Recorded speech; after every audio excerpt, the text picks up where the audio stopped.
बिस्मिल्लाहिर्रहमानिर्रहीम। शुरू अल्लाह के नाम से जो बड़ा मेहरबान और निहायत ही रहम करने वाला। तमाम हज़रात दुरूद पाक पढ़िए जी। अल्लाहुम्मा सल्ली अला मुहम्मद व अला आलि मुहम्मद कमा सल्लैता अला इब्राहीम व अला आलि इब्राहीम इन्नका हमीदुम मजीद। अल्लाहुम्मा बारिक अला मुहम्मद व अला आलि मुहम्मद कमा बारकता अला इब्राहीम व अला आलि इब्राहीम इन्नका हमीदुम मजीद। अल्लाह ताला के प्यारे नबी जनाब मोहम्मद सल्लल्लाहु ताला अलैहि वसल्लम की ज़ात गिरामी दुनिया के तमाम इंसानों के लिए मशाल राह है। अल्लाह करीम ने अपने नबी अलैहिस्सलातु वस्सलाम पर जो कुरान पाक का नुज़ूल फरमाया, उसके ज़रिए इंसानों को एक अच्छी ज़िंदगी गुजारने का तरीका अता फरमा दिया। मज़ाहिब जो कि सिर्फ इबादत की तलकीन करते हैं, इससे आगे बढ़ के अल्लाह के नबी अलैहिस्सलातु वस्सलाम ने इस्लाम की शक्ल में एक दीन अता फरमाया जो ज़िंदगी गुजारने का बेहतरीन तरीका इंसानों को अता फरमाता है। आपने सुना होगा दुनिया के जितने मर्द हैं वो अक्सर औरतों को नसीहत करते हैं कि कपड़े ढंग से पहनो, बाहर ना निकलो, ज्यादा पर्दे में रहो, सिर ढक के रहो। जितने भी मर्द हैं दुनिया में, वो खा मुसलमान हो या किसी और मजहब से ताल्लुक रखते हो, वो गैरत के नाम पर, इज्जत के नाम पर औरत को कुछ ना कुछ नसीहत जरूर करते हैं। और इनमें सारी नसीहतें बुरी नहीं है, बहुत सी नसीहतें अच्छी भी हैं जो कि माओं के लिए, बहनों के लिए, बेटियों के लिए बड़ी फायदेमंद होती है। दीन इस्लाम ने भी औरत को पर्दे में रहने का हुक्म फरमाया, लेकिन इस्लाम के जो असलूब हैं, इस्लाम के जो कवानीन है, कायदे, अल्लाह ताला ने जो गुफ्तगू की है अपने बंदों के साथ, उसमें किसी भी फरीक की, किसी भी जिन्स की हक़तलफ़ी नहीं कभी की। जब भी गुफ्तगू की गई तो तस्वीर के दोनों पहलुओं को सामने रखा गया, जो सामने नजर आ रहा है वो भी, जो पीछे नजर आ रहा है उसकी पुष्ट पे उसको भी। अलग अलग समाज में, अलग अलग माशरे में लोगों ने औरत के पर्दे की बात की, इस्लाम ने भी औरत के पर्दे की बात की, लेकिन कुरान पाक ने इसके जो असलूब बयान किए हैं बड़े खूबसूरत हैं। जहां ये कहा औरतों को कि एक लंबी चौड़ी चादर लेके निकलो, जहां उनको ये मशवरा दिया, नसीहत की कि थोड़े ढीले ढाले लिबास को इस्तेमाल करो ताकि लोगों के तरफ तुम मुतवज्जो ना हो सके, लोग आपकी तरफ ज्यादा, वहीं अल्लाह करीम ने मर्दों के लिए भी उसके साथ ही नसीहत फरमाई है। ये नहीं कि सिर्फ औरतों को ही कहा पर्दों में रहो, बल्कि उनके साथ साथ फौरन मर्दों को भी नसीहत फरमाई कि औरतें तो पर्दे में रहेंगी रहेंगी, लेकिन तुम सब मर्दों को अल्लाह का हुक्म है कि तुम जो अपनी निगाह है इसको नीची रखा करो, इसको पाक रखा करो, निगाहों के साथ बदनजरी करने की हत्तल इम्कान कोशिश ना करना। तो वो लोग जो सिर्फ ये समझते हैं कि औरत को पर्दा करना है, वो इस बात को भूल ही गए कि अल्लाह करीम ने औरतों से औरतों की बात की है, मर्दों के साथ भी तो गुफ्तगू की है, इनको भी तो हुक्म दिया कि तुम गंदी निगाहें दूसरों की बेटियों पर, बहनों पर जो डालते हो, इन निगाहों को झुकाने का हुक्म दिया। वाज़े तौर पर कहा कि अगर इन निगाहों को नहीं झुकाओगे तो तुम पर अल्लाह की गिरफ्त आएगी। फिर यह थोड़ी है कि तुम सिर्फ औरतों को कहो कि पर्दा करो, तुम्हारी निगाहों को भी तो हुक्म दिया गया कि इन निगाहों के साथ दूसरों की, औरतों के ऊपर गंदी निगाह मत डाला करो। अब ये जो निगाह का मामला है, कुरान पाक में भी अहादीस में इसकी बड़ी तफसील बयान की गई। बदनजरी जो है उसको सख्ती से अल्लाह के नबी अलैहिस्सलाम ने मना फरमाया कि कोई भी बंदा, कोई भी बंदी बदनजरी ना करे। बदनजरी से मुराद, आप किसी को देखते हैं और उसके मुतालिक गलत ख्यालात अपने दिल के अंदर लाते हैं। आप ये सोचने लगते हैं कि किस तरह नौज़बिल्लाह मैं इसके जिस्म तक पहुंच बनाऊं, या आप ख्यालात अपने दिल के अंदर मुरत्तब करते हैं, तो इस्लाम ने इसको बुरी निगाह कहा, इसको एक बीमारी कहा इस्लाम ने। जो जिस तरह जिस्म में बीमारियां लग जाती हैं, कोई जख्म हो जाता है, कोई तबीयत खराब हो जाती है, जिस्म के कुछ आज़ा में दर्द हो जाता है, या बुखार चढ़ जाता है, या जिस्म के अंदरूनी आज़ा में से कोई पुर्जा खराब हो जाता है, इसी तरह इस्लाम ने कहा कि ये जो बदनजरी है ये रूह की बीमारी है। अच्छा, रूह को अगर बीमारी लग जाए तो ये तो नहीं कि सिर्फ रूह तक ही कायम रहेगी। अगर आपकी रूह को बीमारी लग गई तो उसका जिस्म में मुंतकिल होना लाजिम अमल है। अब एक बंदा सारा दिन बदनजरी करता है, बाहर सड़क पे खड़े हो जाते हैं लोग दूसरों की बहनों को, बेटियों को देखने के लिए। आप अंदाजा लगाएं, आपकी बहन बेटी सड़क से गुजरती हो और वहां कोई खड़ा हुआ देखता हो तो आपको कैसा लगे? क्या आपको उस वक्त गुस्सा नहीं आता, नाराजगी का इजहार नहीं आप करते? आपकी अगर बहन बेटी की तरफ कोई गंदी निगाह डालता है, आप उसको देखते हैं तो आपके जिस्म में हरारत नहीं होती? आप चाहते नहीं कि मैं इसकी आंखें निकाल दूं, इसका मुंह तोड़ दूं? तो ये जो आप बड़ी आसानी के साथ किसी चौराहे पर, किसी दुकान के बाहर, किसी इलाके में, किसी सेंटर के बाहर खड़े होकर, आप जो किसी स्कूल और कॉलेज के बाहर खड़े होकर किसी की बेटी की तरफ गंदी निगाहें डालते हैं, उनके जिस्म से लुत्फ अंदोज होना चाहते हैं, तो क्या ये बेहतर है कि आप ये चाहते हैं कि ऐसा ही आपके साथ हो?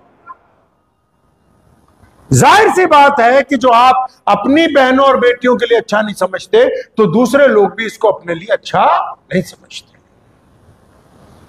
बदनजरी एक बदतरीन बीमारी है। अगर नौजवानी में आप इससे पीछे नहीं हटे, अगर जवानी में आप इससे पीछे नहीं हटे इस गंदी बीमारी से, और आप ये सोचते हैं कि जब बंदा बूढ़ा हो जाता है तो हट जाएगा, नहीं, वो बूढ़ा उससे ज्यादा बदतरीन बूढ़ा होगा।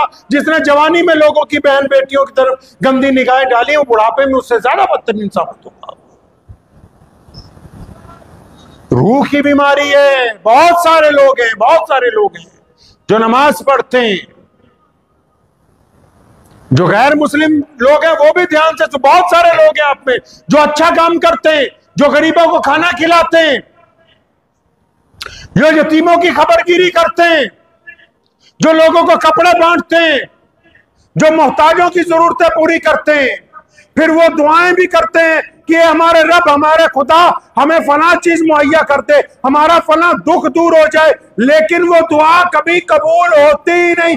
क्यों? क्योंकि ये जो बंदा नेकी के अमल करने वाला है लेकिन इसकी निगाह गंदी है, ये अपनी निगाह दूसरों की बेटियों पर गंदा तरीके से डालता है, ये अपनी निगाह दूसरों की बेटियों पर गंदा तरीके से देखता है, तो जो अल्लाह की जात है, जो खुदा की जात है, वो गंदी निगाह वाले को अपना दोस्त कभी नहीं रखता है। उसने भी प्रोटोकॉल तय किए हैं।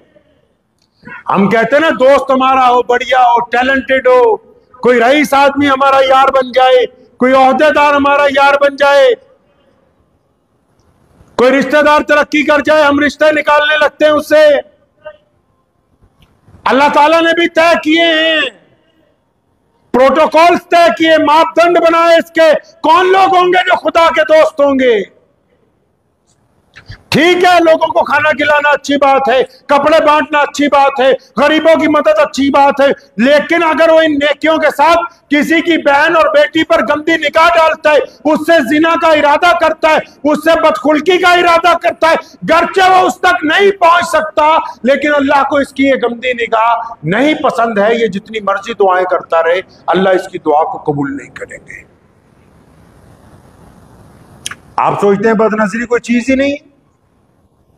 जो लोग याददाश्त चाहते हैं हमारी अच्छी हो जाए, जो लोग कुरान हिफ्ज करते हैं, जो लोग मस्जिदों में बैठे कुरान पढ़ रहे हैं, या जो लोग चाहते हैं कि हम एमए कर ले, बीए कर ले, फलां डिग्री ले ले, यूपीएससी क्रैक कर ले, जो लोग बड़े बड़े ओहदों पर जाने के ख्वाहिशमंद हैं, उनका तबीयत चाहती है कि हम फलां इम्तिहान में नंबर 1 आ जाएं। पढ़ते भी अच्छा हैं, किताबें भी हैं, मां बाप भी साथ देते हैं, उस्ताद भी अच्छे हैं, लेकिन उसके बावजूद कभी आगे नहीं बढ़ पाते। क्यों? क्योंकि उनकी नजरें नापाक हैं और नापाक नजरों की वजह से याददाश्त पर असर पड़ जाता है। और उस वक्त जब याददाश्त को साथ देना होता है, जब याददाश्त को वो कलम चलाना होता है, या याददाश्त के जरिए पेपर में आगे बढ़ना होता है, तो गंदी निगाहों की वजह से इंसान का दिमाग उस वक्त काम नहीं करता, वो गंदगी उस वक्त भी ज़हन में रहती है। तो इस वजह से वो सब कुछ होने के बावजूद कभी इम्तिहान में पास नहीं हो सकता है। आप समझते हैं कि सिर्फ बदनजरी जो है रूह की बीमारी है? रूह की बीमारी थोड़ी है, रूह से जिस्म में उतर गई। बड़े बड़े लोग दुआएं कर रहे हैं, लंबी लंबी दाढ़ियां रखी हुई हैं, लंबी लंबी तस्बीहात, इतना कुछ करते हैं, लेकिन निगाह गंदी है। अब गंदी निगाह होने की वजह से तमाम तस्बीहात, तमाम अमाल, तमाम तिलावतें कोई अल्लाह के हुजूर कबूल नहीं हो रही हैं। सारी की सारी वहीं रखी की रखी, धरी की धरी रह गई। अब सोचता है कि मैं इतना कुछ करता हूं, कामयाब नहीं होता, लेकिन अपने दिल के आईने में झांक कर नहीं देखता कि भाई मेरी निगाह ने, उसकी गंदगी ने तमाम माशरे को, मेरे जिस्म को, मेरी रूह को नापाक कर दिया है।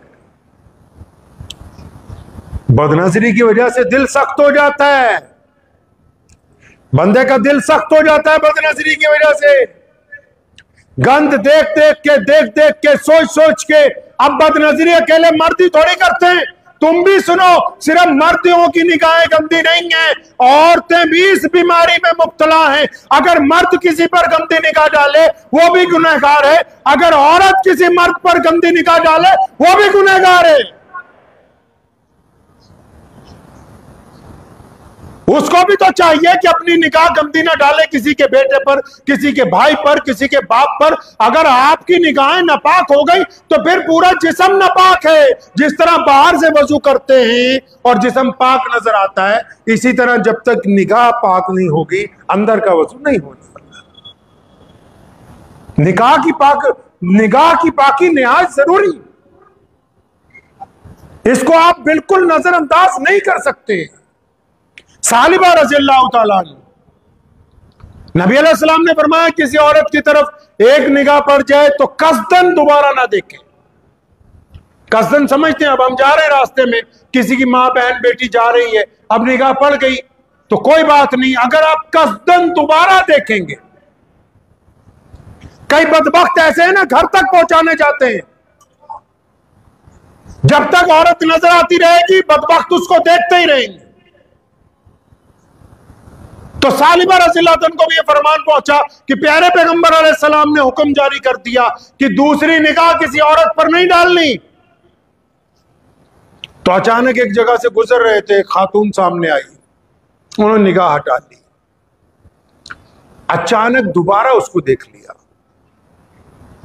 दोबारा जब देखा तो जब निगाह हटी तो इस्तग़फ़ार पढ़ते हुए रोने लगे। किस बात पर? कि प्यारे पैगंबर अलैहिस्सलाम ने फरमाया कि किसी के ऊपर, किसी औरत पर दूसरी निगाह कसदन नहीं डाल। सुनो कैसे होते हैं जो लोग अल्लाह और उसके रसूल सल्लल्लाहु अलैहि वसल्लम से मोहब्बत करते हैं। बात तो सारी मोहब्बत की है और मोहब्बत शुरू ही निगाहों से होती है।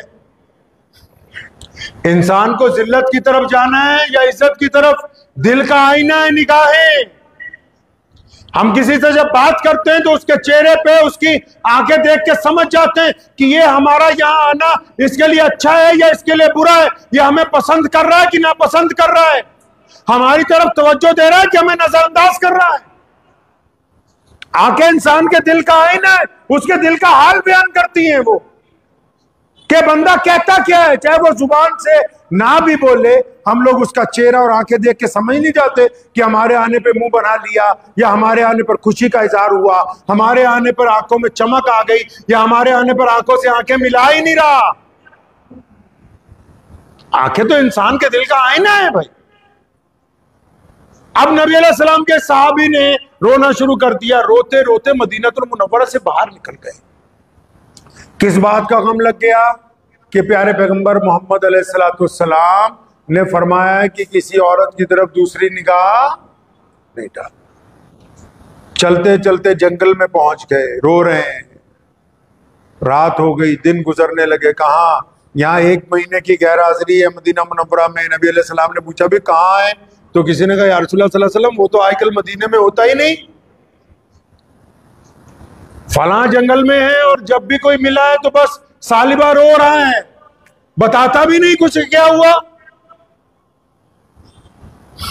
बकायदा 2 सहाबा भेजे गए, पूछा बात क्या हुई। उन्होंने पूछा बात क्या है सालिबा, अब इतना गम किस बात का है। फरमाया मैं क्या गम ना करूं कि मोहम्मद रसूलुल्लाह ने मना फरमा रखा है कि किसी की बहन और बेटी की तरफ दूसरी निगाह नहीं पड़नी चाहिए कसदन। अचानक देख लिया तो कोई बात नहीं, कसदन नहीं पड़नी चाहिए। सालिबा से ये गुनाह हो गया कि उसने कसदन एक दफा इस खातून की तरफ देख लिया। इस वजह से मुझे ये गम है कि मेरा रब जो है वो मुझसे नाराज ना हो जाए किसी। हम तो बदनजरी को कोई गुनाह ही नहीं समझ रहे। उल्टा 4 यार दोस्त खड़े होते हैं, दूसरे को बुला के कहते हैं नौजुबिल्लाह वो इधर आ, वो देख फलां की बेटी जा रही है। अरे बदबख्तो, इस बीमारी की वजह से तुम्हारे पर खुदा का अज़ाब आने वाला है। इस बीमारी की वजह से तुम्हें बीमारियां लग जाएंगी। इस बीमारी की वजह से कारोबार तबाह हो जाएगा। इस बीमारी की वजह से सेहत बर्बाद हो जाएगी। कितने ऐसे नौजवान लड़के लड़कियां हैं, दोनों ही, पूछो डॉक्टरों के पास लाइन लगी हुई है। मर्दों की खास बीमारियों की भी लाइन लगी हुई है, औरतों की भी खास बीमारियों की लाइन लगी हुई है। क्यों? अरे कुरान पाक फलसफा बयान कर रहा है बार बार सूरह नूर में कि बंदे के पुत्र बन जाओ, इंसानों की तरह आंखें झुका लो, मर्दों को भी औरतों को भी। बार बार अल्लाह ताला कह रहे हैं कि सही तरह की जिंदगी गुजारो। रसूलुल्लाह बार बार कह रहे हैं कि 2 जबड़ों के दरमियान जो तुम्हारी जुबान है, 2 टांगों के दरमियान जो तुम्हारी शर्मगाह है, इसकी हिफाजत करो तो मैं तुम्हें जमानत देता हूं दुनिया और आखिरत में कामयाबी के लिए। और यहां देखो लाइनें लगी हुई हैं, डॉक्टरों के पास जाओ लाइनें लगी हुई हैं, दवाई ले लीजिए। औरतों की खास बीमारियां, मर्दों की खास बीमारियां। बीमारी आ कहां से रही है? बीमारी के आने के ऊपर तवज्जो क्यों नहीं देते? क्यों नहीं अपने बच्चों को, अपने बेटों को, अपनी बेटियों को, अपने भाइयों और बहनों को बताते कि ये जो तुम ख्याली पुलाव बनाते हो जिनाकारी के, ये जो तुम ख्याली पुलाव बनाते हो बैठ के किसी की बेटी से और या किसी की बेटी किसी के बेटे के साथ, ये जो अय्याशी के प्लान तैयार करते हो घरों में बैठकर, बिस्तरों पर बैठकर, जो कभी कामयाब नहीं हो सकते, ये उन प्लानिंग की वजह से तुम्हारी सेहत बर्बाद हो गई है। ये उसी प्लानिंग की वजह से नामर्दी तुम्हारे अंदर आ गई। ये उसी प्लानिंग की वजह से बाजपन तुम्हारे अंदर पनप गया है। ये उसी प्लानिंग का नतीजा है कि तुम्हारी आंखें धंस गई। उसी प्लानिंग का नतीजा है कि तुम्हारे चेहरे से नूर गायब हो गया। ये उसी प्लानिंग का नतीजा है कि तुम्हारे पास से वो ताकत ही खत्म हो गई जो एक इंसान के पास उसकी खूबसूरती होती है। सैयदना इमाम हसन रज़ियल्लाहु अन्हु से पूछा था ना किसी ने कि इमाम साहब बताएं तो सही, मोमिन कौन होता है, अच्छा बंदा कौन होता है, बढ़िया इंसान कौन है, हमें बताएं, हमारी रहनुमाई करें। कौन ऐसा बंदा जो बढ़िया है, ऐसी औरत कौन सी है जो माशरे में अच्छी है। बड़ी खूबसूरत बात इमाम हसन रज़ियल्लाहु अन्हु ने फरमाई। और ऐसा नुक्ता, ऐसा बिल्कुल ही वाज़े तौर के ऊपर इंसानों की रहनुमाई के लिए नुस्खा तजवीज़ कर दिया इमाम साहब रज़ियल्लाहु ताला अन्हु ने कि क़यामत तक के आने वाले लोगों के लिए वो एक बेहतरीन नसीहत की बात है। ये नहीं कहा उन्होंने, ये नहीं कहा कि जो 5 वक्ता नमाजी है वो सबसे बेहतर है।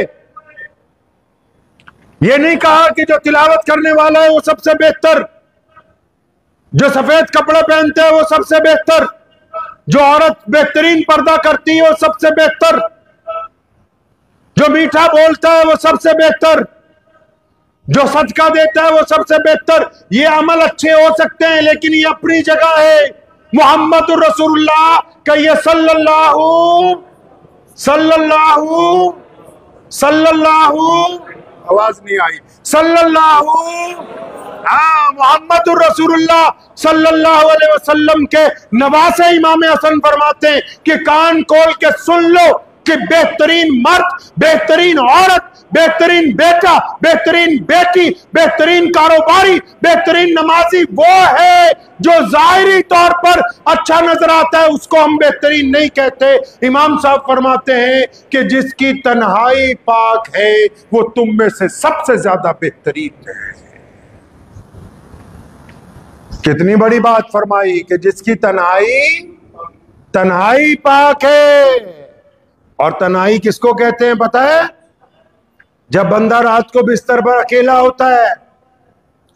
अगर कभी बंदा अकेला ट्रेन में सफर कर रहा हो, सो रहा हो, अगर कभी बंदा अकेला कहीं बैठा हो, अगर कहीं बंदा अकेला अपने घर में हो, अब वो जब अकेला है तो क्या सोचता है? अपने दिल पर हाथ रख के अपने दिल से पूछिए, जब आप अकेले होते हैं क्या सोचते हैं? क्या जब आप अकेले होते हैं तो ये सोचते हैं कि फलां की बेटी का फोन नंबर मिल जाए तो मैं बात करूं, फलां की इंस्टाग्राम आईडी मिल जाए तो मैसेज करूं? क्या आप ये सोचते हैं कि फलां को मौका मिल जाए मैं 10,000 की उससे ठगी मार लूं?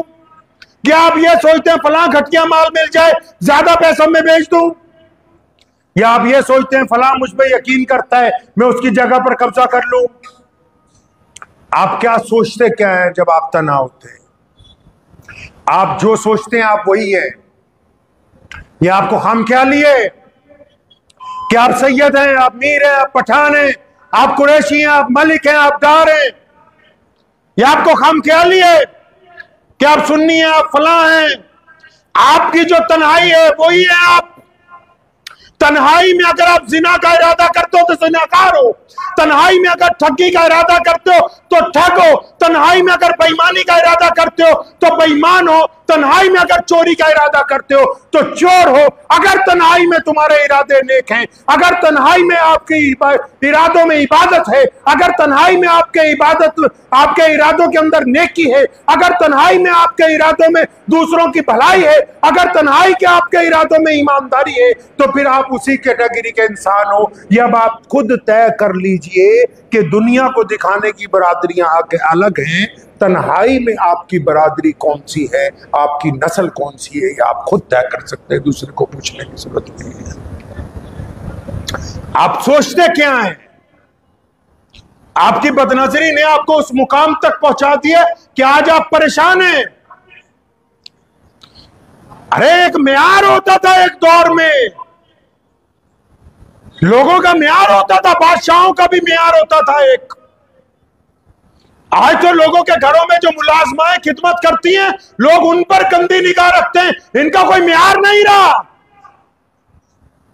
इनकी आंखों का कोई मेयार नहीं है। लोग अपने मोहल्ले की, गांव की बेटी को अपनी बेटी की तरह समझते थे, आज इनका कोई मेयार नहीं रहा। इनके सामने औरत होनी चाहिए, ये गली के कुत्तों से ज्यादा बदतरीन है। अगर किसी के डर की वजह से किसी की बेटी अपने घर से नहीं निकलती तो उसमें और गली के कुत्ते में कोई फर्क नहीं है कि जिसके डर की वजह से बाज़ औक़ात माए बहनें गली में नहीं निकलती, तो उस बंदे में जिससे माए बहनें डर की वजह से बाहर ना निकलती हो, उसमें और गली के कुत्ते में कोई जमीन आसमान का नहीं फर्क, दोनों एक बराबर ही है।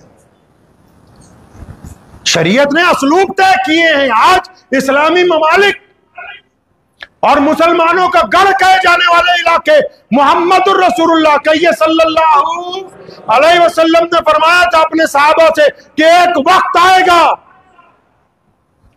कि कई हजार किलोमीटर से एक औरत तन्हा चलेगी, बैतुल्लाह की तरफ हज करने के लिए, जेवरात पहन के चलेगी, साजो सामान के साथ चलेगी, और उसे पूरे रास्ते में सिवाय अल्लाह के किसी का खौफ नहीं होगा। मोहम्मद रसूलुल्लाह की धरती पर वो दिन हज़रत उमर बिन अब्दुल अजीज के दौर में ही कायम हो गए कि जे एक औरत अपने घर से चली बैतुल्लाह के हज के लिए, और उसने बेहतरीन जेवरात से बुतन किए, बुरखा लिया, अपनी सवारी पर बैठी, और उसे सारे रास्ते में अल्लाह के अलावा किसी का डर नहीं था। इस्लाम और मुसलमान कहते ही उसको है कि जिसकी वजह से किसी की बहन को, किसी की बेटी को, किसी के मर्द को, किसी के बेटे को कोई खौफ ना आता हो, जो दूसरों के लिए उनकी हिफाजत का सामान करता हो, उनके ऊपर गंदी निगाह ना वो बंदा डालता। मर्द भी तो उसी को कहते हैं। ये मर्द थोड़ी है छिछोरे जो सड़कों पर खड़े होकर दूसरों की बहनों बेटियों को देख रहे हैं।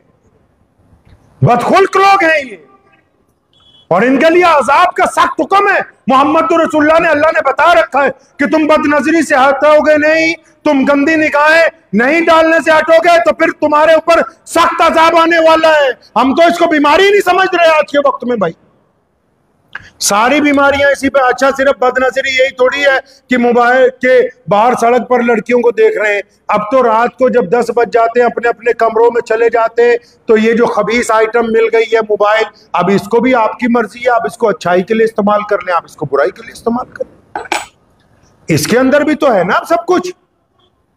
मैं कई बार सोचता हूं कि इंसान कैसा है कैसा नहीं है, या तो अल्लाह जानता है या फिर बंदा खुद जानता है। लेकिन आजकल तीसरा बंदा भी जानने लगा। कौन?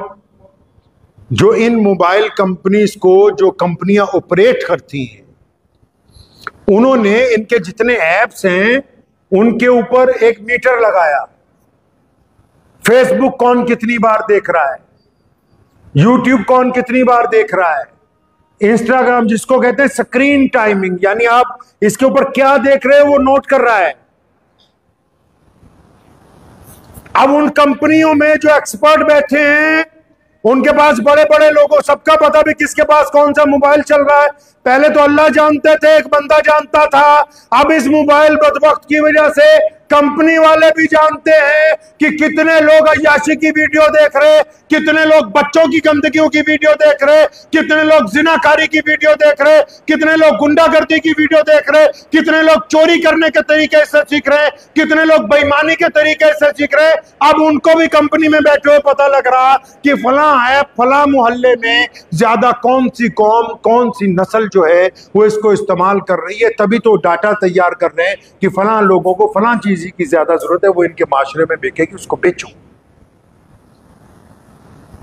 अगर अपने दिल के आपको आईना ही देखना हो, अपना आईना ही देखना हो कि मैं कैसा हूं, तो अपने मोबाइल की गूगल में जाके इसकी हिस्ट्री खोलो।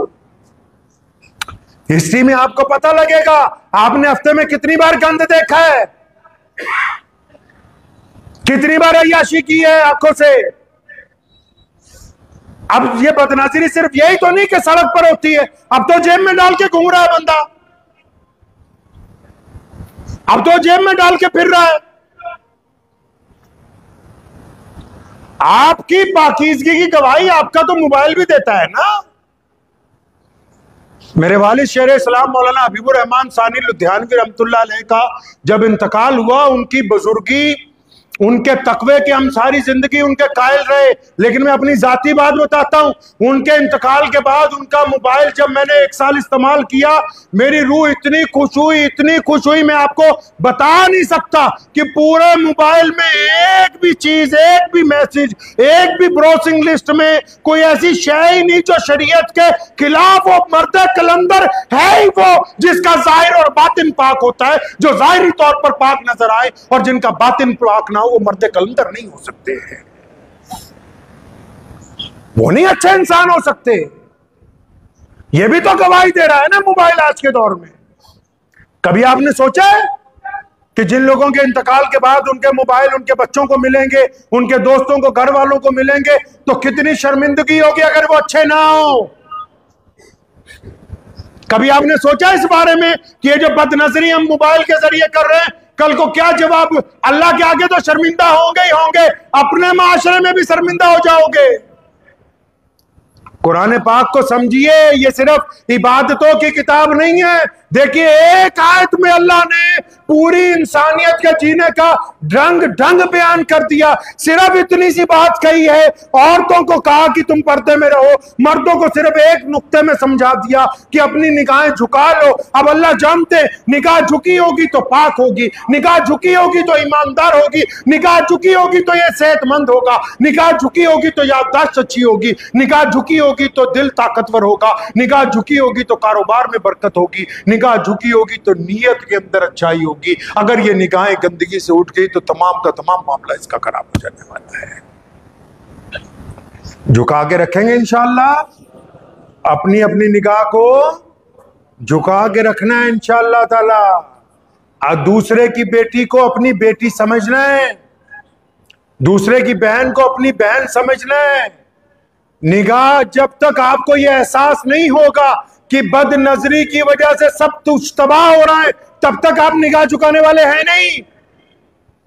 एक मियां साहब ने समझाया अपने बच्चे को कि बेटा निगाह झुका के चलना। कहने लगा अब्बा कैसे? उन्होंने उसको एक प्याले में दूध दिया प्लेट में रख के, फरमाया जा घर तक ले जा दुकान से, लेकिन ये छलके नहीं। अब वो लेके गया घर तक तो कई बार वो छलका प्लेट में दूध गिर गया। तो फिर आया, कहता अब्बा छलकता है। कहता ठीक है। तो उन्होंने दोबारा दूध प्याले में डाला, प्लेट पकड़ाई और अपने गुलाम को कहा दुर्रा लेके इसके पीछे पीछे चलना, जहां दूध छलके तो एक दुर्रा इसके मारना, जहां दूध छलक जाए एक दुर्रा इसके रखना फौरन। अब जब वो चला है तो घर तक एक भी दफा दूध नहीं छलका, क्योंकि सारी तवज्जो दूध की तरफ सी कि मेरे ऊपर अजाब नाजिल ना हो जाए। इसी तरह हमारी निगाहें हैं। अगर तो आपके दिल में अल्लाह की मोहब्बत है, अगर आपके दिल में अल्लाह का खौफ है, अगर आप रसूलुल्लाह सल्लल्लाहु अलैहि वसल्लम से मोहब्बत करना चाहते हैं, अगर नबी अलैहि सलाम की मोहब्बत का आप इजहार करना चाहते हैं अपनी जिंदगी में, तो आपको अपनी निगाहें झुका के रखनी होगी। पंजाब में एक बहुत बड़े बुजुर्ग गुजरे, उनका नाम है बुल्ले शाह रहमतुल्लाह अलैह। सैयद थे वो, पंजाबी जुबान के सबसे मशहूर कवि भी वही हैं। तो बुल्ले शाह रहमतुल्लाह अलैह वो अपने पीर, उनके पीर उनसे नाराज हो गए थे, वहां से निकल आए तो लाहौर में कोई औरत उनको मिल गई नाचने गाने वाली, उनके अड्डे पे ले गई। तो वहां काम था उनके बावर्ची खाने में कि भाई यहीं पे काम कर दूं, तो नौकरी वहां पर इख्तियार कर ली। कई साल बाद लोग ढूंढते ढूंढते जब बुल्ले शाह को वहां पहुंचे तो शाह जी को लेने के लिए घर वाले आए, तो उन्होंने उस औरत को बताया जिसकी वो मकान था कि भाई ये तो बहुत बड़ा आदमी है, ये सैयद है। तो उसने बुल्ले शाह जी को कहा कि तूने तो हमें कभी बताया नहीं, लेकिन तू सैयद कैसे? हमें तो पता ही नहीं लगा, ना तो हमें तो नजर ही नहीं आया, ना तेरे कपड़े इतने बढ़िया, ना ये ना वो। तो शाह जी रहमतुल्लाह अलैह ने मुख्तसर सी एक बात कही थी। वो तमाम औरतें जानों पे बैठ के जमीन पे रोने लगी और उन्होंने माफी मांगी। फरमाए बताओ कितनी औरतें इस घर में रहती हो? उन्होंने कहा तो हम तो सब कारोबार वाली औरतें 20-25 इसी घर में रहती हैं। तो उन्होंने कहा अच्छा तुम भी, और अपनी तमाम लौंडियों से पूछो कि क्या कभी किसी को बुल्ले शाह की आंखों से आंखें मिली हैं?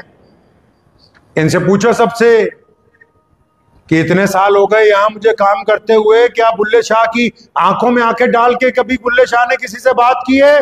सारी की सारे रोने लगी, कहती हाँ ये बात बिल्कुल सच्ची है कि हमने कभी तुझे अपनी तरफ देखते हुए ही नहीं देखा, कभी पता ही नहीं लगा। अमरीन इंग्लैंड की जो सबसे बड़ी रिपोर्टर है रेडली एवन, वो जब गई थी काबुल में, उसको पकड़ लिया था, वहां 1 साल की सजा हुई। और जब वो वापस इंग्लैंड पहुंची तो लोगों ने उससे पूछा किस तरह जिना हुआ, बदकारी हो? कहने लगे नहीं नहीं मैं तो वहां जाके मुसलमान होगी। कहते क्यों? कहते जिनकी कैद में 1 साल रही उन्होंने मेरी तरफ कभी आंख उठा के देखी ही नहीं। उसकी किताब है डॉटर ऑफ पैराडाइज, नेट पर पढ़ लीजिएगा। तो उन्होंने कभी देखा ही नहीं मेरी तरफ आंख उठा के। मैं कपड़े उतार के जब धो के फ्रेश होके टांगती थी तो मेरे कपड़ों को भी कभी नहीं देखा कि एक गैर मुहर्रम की औरत के कपड़े लटक रहे हैं। मुसलमानों तुम मोहम्मद और रसूलुल्लाह की उम्मत में से हो, कौन क्या कर रहा है उससे मुझे कुछ नहीं लेना देना। तुम्हारी निगाहें क्या कर रही हैं ये अल्लाह और उसके रसूल के नजदीक अहमियत रखती है। अल्लाह आपसे दोस्ती करना चाहते हैं, मोहम्मद और रसूलुल्लाह आपकी शिफात के मुंतजिर हैं कि आओगे कल क़यामत के रोज तो रसूलुल्लाह सल्लल्लाहु अलैहि वसल्लम तुम्हारी शिफात करेंगे। तो हमें अपने किरदार को बेहतर बनाना होगा इंशाअल्लाह ताला, बनाएंगे इंशाअल्लाह। दुआ कीजिए अल्लाह ताला मुझे भी और आप सबको भी इसके ऊपर अमल की तौफीक अता फरमाए। वाखिर दावाना अनिल हम्दुलिल्लाहि रब्बिल आलमीन। मुझे उम्मीद है कि आपको ये वीडियो पसंद आई होगी। अगर पसंद आई हो तो ये आप अपने दोस्तों के साथ शेयर करें और इस चैनल को सब्सक्राइब जरूर करें।